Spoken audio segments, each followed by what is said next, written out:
tous, bienvenue sur ma chaîne. On va voir ensemble les énergies du mois d'avril 2024. Alors j'espère déjà que le mois de mars est bien passé pour vous. Je sais que ça a été compliqué pour certains d'entre vous. Un mois de mars un petit peu difficile malgré l'arrivée du printemps et heureusement l'arrivée du printemps et ces énergies de renaissance donc qui vont nous aider à aller de l'avant, à nous rebooster après cette période d'hivernale un petit peu compliquée. Alors, le mois d'avril, alors avant que je passe au tirage, eh bien, je vous montre les cartes.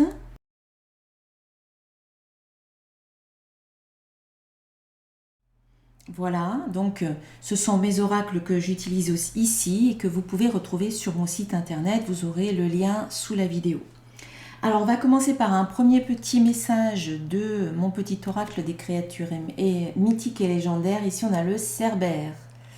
Alors, si la caméra, voilà, fait le point, vous pouvez mettre sur pause et vous pouvez relire. Les trois têtes du gardien des enfers selon la mythologie grecque représentent le passé, le présent et le futur. Le temps qui s'écoule, mais seul compte ce qui se passe maintenant dans le présent. Donc une invitation à revenir dans le présent parce que c'est le seul moment qui compte réellement, qui existe réellement. Le passé n'existe plus, le futur n'existe pas encore.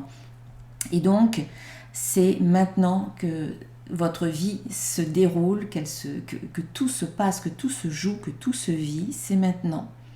Voilà, donc revenez au moment présent, reprenez conscience de tout cela, ça vous évitera de peut-être de vous angoisser, de ressentir de l'anxiété, de ressentir des choses par rapport au passé ou au futur.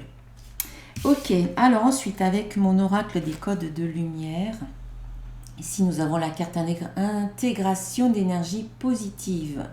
Donc ce mandala de lumière, ces codes de lumière favorisent l'intégration d'énergie positive, de vitalité, de joie, d'élan de vie et de lumière. Donc on sent que ce mois d'avril va nous aider à intégrer ces nouvelles énergies, des énergies positives. On sent que ce sont les énergies du printemps qui se mettent en place un petit peu plus, un peu mieux, d'une manière peut-être plus fluide. Parce que, comme je le disais, le mois de mars, c'est l'arrivée du printemps, mais en même temps, on était un peu à cheval entre les deux énergies. On quitte des vieilles énergies, les énergies de l'hiver, les énergies où on est un petit peu plus dans l'introspection, où on est replié sur soi, où on n'a pas envie forcément d'aller à l'extérieur. Et là, voilà, on était un peu dans ces deux énergies-là. Le mois de mars, on a commencé à sortir de notre coquille à la fin du mois. Et donc là, le mois d'avril va nous aider pleinement à intégrer, avec ces énergies-là, à intégrer du positif, de la vitalité, à se régénérer, se ressourcer, à intégrer de la joie, en fait, à prendre le train en marche quelque part et on y va, en fait. Voilà, dans la lumière, dans la joie, dans l'amour. Donc, je pense que c'est un mois qui va nous aider à souffler un petit peu et à nous sentir mieux, tout simplement. Alors, qu'est-ce qu'on a maintenant avec l'oracle, mon oracle de cristal? Eh bien oui, on nous invite à garder la foi. Voilà, j'ai une absolue confiance en la vie. Vous avez une main qui vous est tendue, la main du divin, la main de Dieu, la main de quelqu'un de concret dans votre vie, une aide, un soutien, une énergie divine qui vient vous soutenir. Il y a quelque chose qui vient et qui vous dit garde la foi parce qu'il y a quelque chose qui est en train de se préparer pour toi maintenant. Ça ne se voit pas encore, mais c'est en cours en fait, c'est un cours de construction, en cours d'élaboration. Il y a quelque chose qui se met en place, même si ce n'est pas visible, mais gardez la foi parce que c'est pas le moment d'abandonner en fait. Vous êtes sur le point peut-être d'obtenir ce que vous voulez ou d'avoir l'aide que vous souhaitiez ou qu'il y ait quelque chose qui se débloque ou qui se déclenche. Donc gardez la foi, gardez une absolue confiance en la vie parce qu'elle œuvre pour vous et là il y a une aide qui vient pour vous. Et on vous dit en même temps, détendez-vous. Prenez du temps pour vous, détendez-vous, relaxez-vous, relâchez la pression que vous vous imposez vous-même. Voilà, il est temps de relâcher un petit peu cette pression-là. On sent qu'il peut y avoir des tensions et c'est une carte qui vous invite à garder l'espoir, garder la foi et de vous relaxer, de ne pas vous inquiéter outre mesure et de vous enlever cette pression que vous vous imposez vous-même. Donc c'est peut-être une invitation à prendre plus de temps pour vous apporter un bien-être intérieur, pour vous aider à relâcher tout ça, peut-être à ne plus trop vous éparpiller à droite à gauche et peut-être à revenir à vous-même également. Voilà, ensuite on vous invite à la connexion, donc c'est ça, c'est je suis connecté à la source, je suis connecté au divin et je suis également connecté à le divin qui est en moi en fait. Le divin il est là, il est ici et c'est une invitation à vous reconnecter au divin qui est en vous également. Une invitation également à avec la carte du monde, à aller peut-être maintenant plus vers l'extérieur. On sort de l'hiver, on sort de notre grotte et c'est une ouverture vers le monde. C'est la carte des liens, des connexions, des interconnexions. Donc rappelez-vous que nous sommes tous connectés les uns avec les autres dans l'énergie et que nous pouvons aussi peut-être compter les uns sur les autres.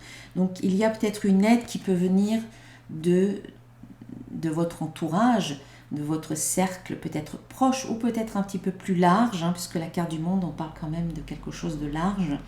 Donc il y a peut-être quelque chose de très positif pour vous en allant plus vers l'extérieur. Vous allez peut-être rencontrer de belles personnes qui peuvent vous aider dans vos projets, dans votre vie en général. Et on a également avec la carte de la joie, eh bien oui, une invitation à vous reconnecter à la joie en faisant peut-être des choses à l'extérieur, bouger, s'activer, avoir des projets avec le monde extérieur. Et il y a peut-être, voilà, comme je disais, une aide qui vient de l'extérieur qui peut vous apporter de la joie, du bien-être intérieur, de la gratitude également. Donc c'est une invitation à vous reconnecter à la joie, le plaisir de vivre, de faire des choses qui vous plaisent, des activités qui vous redonnent peut-être de l'énergie également. Ok. Ensuite, avec mon petit oracle de l'intuition, on a la carte de la fertilité, on a la carte de l'épanouissement. Donc, on sent que oui, tout ce que vous avez pu semer dans le passé, c'est en train de germer. Ça ne se voit peut-être pas encore complètement. C'est pour ça qu'on vous dit gardez la foi. Mais c'est en train de germer, c'est très fertile. Le terrain, le terreau est fertile. Donc, il y a quelque chose qui va prendre de l'ampleur, qui va grandir, qui va se développer et qui va même s'épanouir. Voilà, on sent qu'il y a une belle énergie ici de ce mouvement d'expansion qui prend de l'ampleur, quelque chose qui grandit et qui s'épanouit. Ça peut concerner le domaine professionnel puisque c'est la carte qui suit. Voilà, des projets professionnels que vous avez mis en place à un moment donné, peut-être il y a longtemps, peut-être il y a peut-être à un moment plus récent, peut s'épanouir, peut-être il y a comme une sorte de renouvellement qui fait que maintenant c'est le moment en fait. Voilà, on nous parle d'épanouissement au niveau professionnel. Qui peut arriver pour certains d'entre vous. Je le rappelle, c'est une guidance générale, donc si vous souhaitez en savoir plus à votre propre sujet, eh bien, commandez une guidance personnalisée sur mon site internet.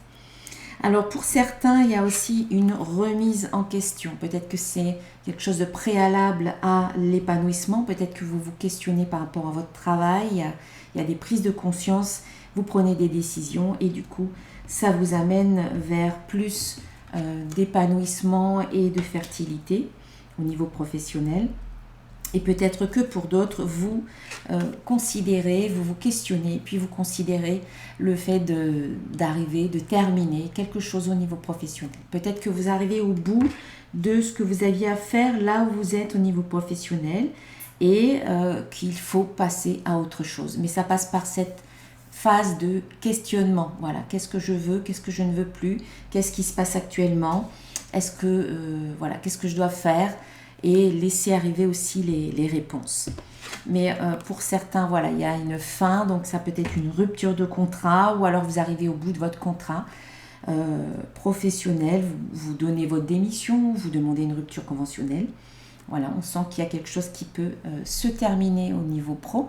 Et puis si ça ne concerne pas le travail, puisque ce sont les deux dernières cartes ici de la file, de la ligne, on a aussi peut-être la fin d'une union, donc peut-être professionnelle, mais ça peut être aussi une union autre, peut-être sentimentale, peut-être amicale, familiale, enfin voilà, il peut y avoir diverses possibilités que vous allez mettre... Voilà, si ça fait résonance pour vous, bien vous le gardez. Si ce n'est pas le cas, bien vous laissez, tout simplement. Mais en tout cas, on sent qu'il y a quelque chose qui se termine, ou si c'est vraiment une fin, une rupture, une cassure, ou tout simplement, ça arrive au bout de ce que ça devait être. Mais aussi, la carte de la fin, c'est pas forcément la fin, la fin et c'est fini. Ça peut être une transformation. Ça peut être la fin d'un état pour se transformer en quelque chose d'autre. Par exemple, une union qui se termine, l'état d'une union qui se termine pour aller vers une évolution.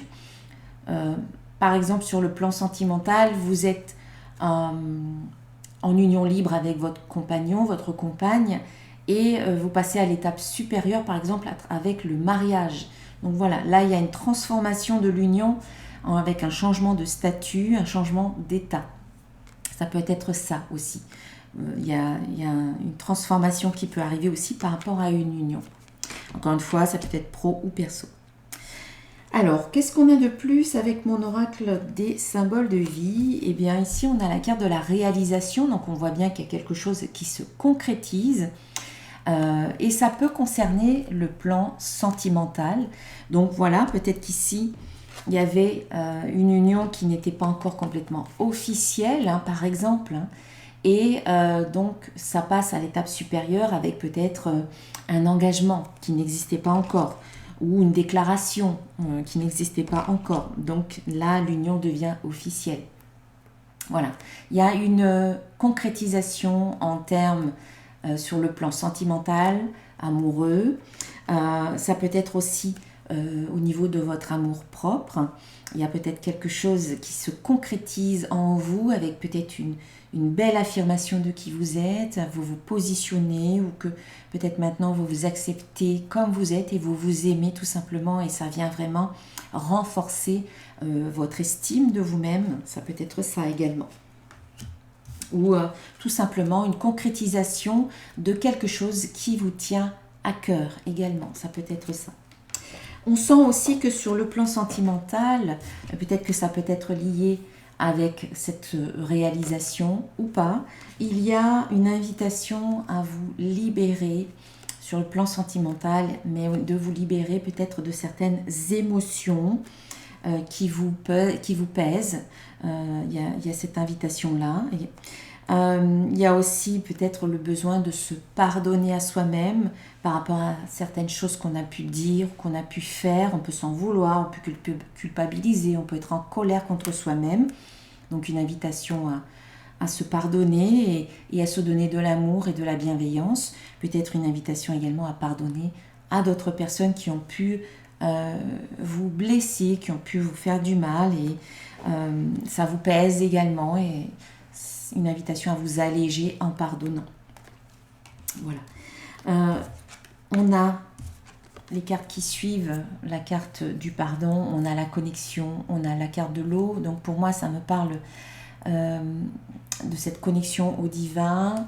On a la carte on a le troisième œil ici, donc on nous parle ici de connexion avec les mondes subtils. On vous parle d'intuition. Avec la carte de l'eau ici, ce sont les émotions, c'est l'intuition, c'est l'aspect féminin, ce sont les rêves également, les rêves que l'on fait la nuit. Donc en fait, il y a des choses à libérer par rapport à ça, au féminin, à l'intuition, aux émotions. Voilà, une invitation à faire ce travail de libération émotionnelle pour retrouver peut-être votre connexion à vous-même, et puis également pour vous libérer au niveau de vos émotions. Et puis enfin, On avait donc le pardon un petit peu avant, on avait la connexion, on avait l'eau, on avait la carte, pour terminer, la carte de l'échec, l'eau et l'échec. On sent que pour certains, l'échec, un échec du passé vous pèse lourd. Voilà, c'est pour ça qu'on a cette carte de l'eau. On a l'eau qui recouvre, mais il y a des choses sous la surface de l'eau.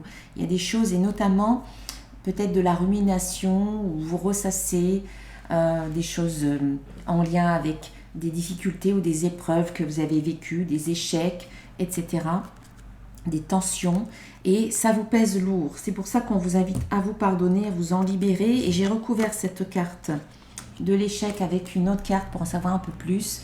Et ici, c'est la carte du feu. Donc, c'est la carte de la purification. Donc, en fait, on vous dit vraiment de cesser maintenant de ressasser des choses du passé ou de vous en vouloir ou d'en vouloir à d'autres personnes. Parce que ça ne fait que vous ronger de l'intérieur, ça ne fait que vous alimenter des énergies négatives. Et là, vraiment, on est dans ce mois d'avril dans de l'intégration d'énergie positive.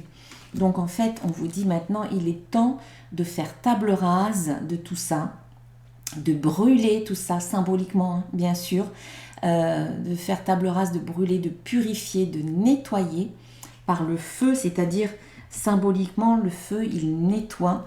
Vous pouvez peut-être écrire tout ce qui vous pèse, tout ce que vous portez dans votre cœur que vous n'avez peut-être jamais pu exprimer, vous l'écrivez sur un papier, vous le brûlez, et pourquoi pas, vous allez jeter les cendres dans l'eau, peu importe, la rivière, la mer, l'océan, si vous n'avez pas d'eau à côté de vous, dans la cuvette des toilettes, ça peut faire l'affaire également. Voilà, on a besoin de purifier quelque chose, une situation, de crever un abcès, d'apporter un gros nettoyage en fait à quelque chose, à une situation, ou peut-être à votre manière d'être, votre manière de penser, etc. Et vous aurez le phénix, il y a le feu. Une fois que c'est nettoyé, vous allez renaître de vos cendres comme le phénix.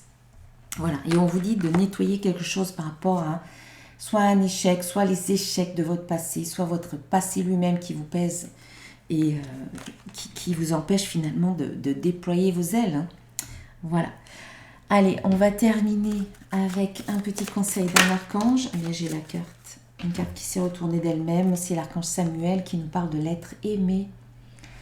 Alors, si ça voulait faire le point, voilà, je vous assiste dans votre relation avec votre âme sœur spirituelle. Donc il y a vraiment quelque chose sur le plan sentimental. Alors l'âme sœur, ça peut être, oui, une relation sentimentale, mais pas que. Ça peut être fraternel, professionnel, vraiment dans tous les domaines de sa vie. On peut avoir quelqu'un qui vibre sur la même longueur d'onde que vous et que vous pouvez considérer comme une âme sœur. Donc vous avez l'archange Samuel qui va vous aider dans votre relation avec votre âme sœur spirituelle. Voilà, je vous souhaite un très très bon mois d'avril. Je vous embrasse bien bien fort et je vous dis à très bientôt. Namasté.